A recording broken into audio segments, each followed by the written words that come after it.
By now, we pretty much all know that more expensive sim racing gear tends to provide a more immersive experience. But does it actually make you faster? Well, in this video, I'm going to attempt to answer that by putting the Logitech G920 up against the Fanatec CSL Direct Drive Wheelbase in a like-for-like battle. Both wheels are going to be mounted to my Next Level Racing GT Elite sim racing cockpit, which is solid enough for pretty much any wheelbase, so flex or anything like that won't be a consideration. My track of choice for this test is going to be Imola, and both wheelbases will get 3 timed laps each. The wheelbase with the quicker average lap time over those 3 laps wins. Now, as we're coming up to start finish straight, I should definitely mention that I am by no means a fast racer. I don't get particularly great lap times, but they're usually somewhat consistent, and I say consistent quite loosely, but let's get into it anyway. So as I'm coming down into this first corner, I'm looking to get decent entry on the brakes. I wasn't trying to set a barnstormer of a first lap, but yeah, it wasn't the cleanest line through there. We got through there okay, but my lap times on Imola are generally in around like the 145s. Maybe I'll dip into the 144s occasionally, but it's usually on the higher side. As you can see down there in the bottom corner of the screen, my personal best is a 144.7. So just coming up to this corner, I could definitely hold more speed through here. Come down the hill then into third.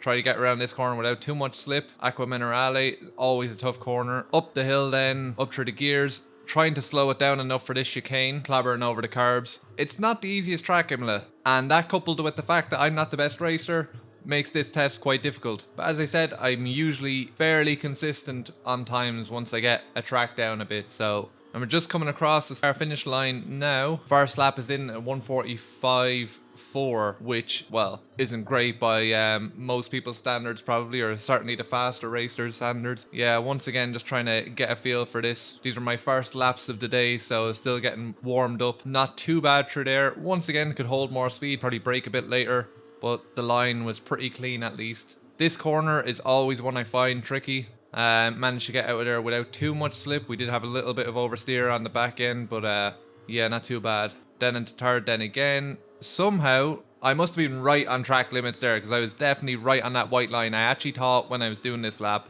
that that was going to be an invalidated lap time. Another tricky corner there. We're about a tenth down on the previous lap, it's saying at the moment. Just over a tenth, so tried to make up some time through the chicane. Got a bit bogged down there. I probably should have changed down to first gear. Still gained some time through there on the previous lap though, and we're kind of running pretty much on par with the previous lap. But with the Fanatec wheelbase, just like you saw there, I find I am able to catch slides pretty easily. I did lose a big chunk of time there, 3/10, but it's a lot better than spinning out. That is definitely the good thing about direct drive. You get much more feel, a much greater understanding of what's actually happening beneath your car on track. As we're just into the second sector of this lap here again, pretty much on par with other times, gained in some corners, lost in others, so overall it's evening out. But I do find the direct drive talks to you. If you're gonna slide, you know you're gonna slide. This chicane, at least for me, one of the trickier parts again. Tried to hit them carbs hard and take a straighter line through the turn, but generally bogged down a bit. So as we come down this hill then, looking to try to decrease the angle of that kink. Get down into second, get in tight for the left hand, and did the same thing, got a bit of oversteer coming through that last corner once again, but managed to correct it a bit earlier and not lose so much time. So we're actually up 3/10 on this lap, so that's going to put us at a 145.3. Anyway, 3 laps in the 145s. Not blistering quick lap times, but it's pretty much about standard for me. So now we're in with the Logitech wheelbase. You might be thinking it'd make more sense to start on the Logitech wheelbase first. Maybe it would. I usually have the Fanatec wheelbase mounted to my rig, so it was already on there. This is a bit of a sighter lap. I'm not counting this one. I don't play on the Logitech anymore. It was my main steering wheel for quite a few years, so I am quite used to how it feels. But even I have to say, when I did plug it in and swapped over from the Fanatec, I actually wasn't sure if the wheelbase was actually on at first, if the force feedback was working. It just felt so weak in comparison. It's crazy how accustomed to things you become. I've been pretty messy in a couple of corners here, but I'm still trying to... It's not only the wheelbase I'm trying to get used to here, it's also the feel of the pedals. Trying to come to terms with that brake, and I actually invalidated the lap time right there. So yeah, I didn't end up really continuing trying to push too hard on this one, but once again, this was just to get bit of a feel for the Logitech before I actually start into the 3 laps. I felt like that was only fair, considering, as I said, I'm using the Fanatec wheelbase all the time when I'm racing now. So here we go. We're just coming around the last corner, about to start heading down the straight to start our first time lap that I'm counting anyway. Gonna hit the brakes just before the 100 meter board, down to third. That wasn't actually too bad. Got up a bit on the sausage carbs there on the right side. Gained a lot of time from our little sighter lap, but that's to be expected. Not too bad through there either. Probably could have held a little bit more speed, but I assume pretty much by my lap times, I could pretty much hold a bit more speed everywhere. I'm sure a lot of you will tell me that. So anyway, we're coming up to this turn. Brake just are kind of getting to the 50-meter board. I generally do, I think. Got around that, not too badly either. Once again, that was a time where I wasn't sure. I thought I was actually heading more off track there. I wasn't sure if I was going to invalidate, but we just about managed to keep it within track limits. Slowing down then for this chicane. Big clobber over the carb there. We gained some air, but got a reasonable exit at least. I didn't bog down so much. Held a bit more average speed, I would say, through the chicane. So washed a bit wide here, got over onto the gravel, but just about managed to keep it inside, or keep it on the track. Definitely noticing that the Logitech at this stage does not talk to you as much. It's harder to know exactly what's going on under the car. And that lap time was a decent bit slower, almost a second slower.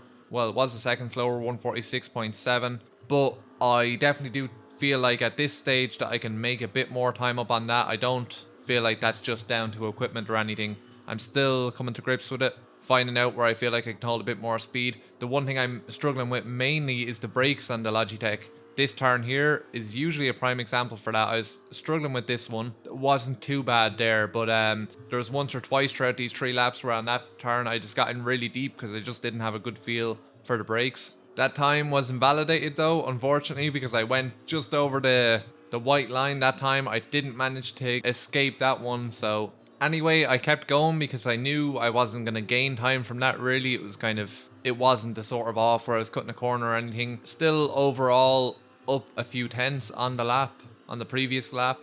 Coming across start finish straight now again. Trying to make up some time in these first couple of corners. It's tidier through there, got back towards the center of the track a bit quicker there. And that meant that coming out of the last corner was gaining time the whole way down that straight. Let's see if we can keep it as clean through here. Always gaining time at the moment, it's not a bad thing. Up almost 4 tenths at the moment. Here, that was cleaner too. Managed to get an exit where I didn't have as much oversteer as most other times. See if we can get it slowed down and into this corner. Just about, yeah. And we're up almost half a second at this stage. So if I can hold this lap, this is actually not shaping up to be too bad. Definitely getting more of a feel for the wheel here, although I did lose some time in that corner. The chicane then, slowing it down, bringing it in, up over the curb. Probably could have been up over that left side curb a bit more, but we're gaining time the whole way down the straight here now again, 6 tenths up. If we could break into the 145s with this lap, I'd be pretty happy.